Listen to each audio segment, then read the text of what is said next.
Il y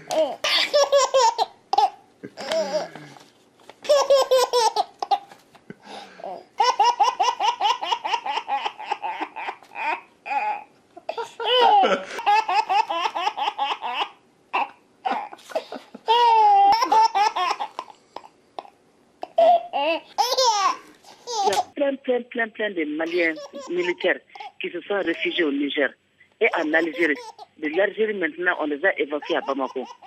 Les militaires se sont réfugiés au Niger.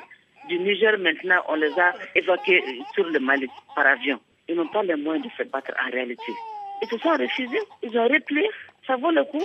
Ça ne va pas du tout, vraiment. Ça ne va pas du tout, ça ne va pas du tout. On était prêts à défendre notre position.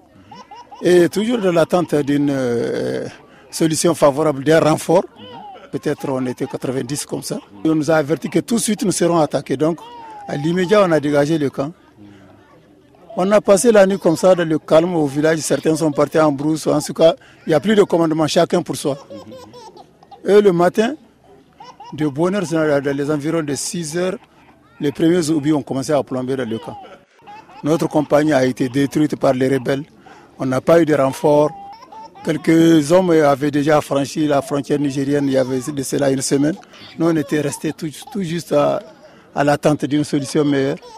Pour sauver nos têtes, on a essayé de regagner nos amis nigériens, avec nos familles, mais sans armes. C'est choquant, hein? C'est vraiment choquant. Peut-être on était 90 comme ça.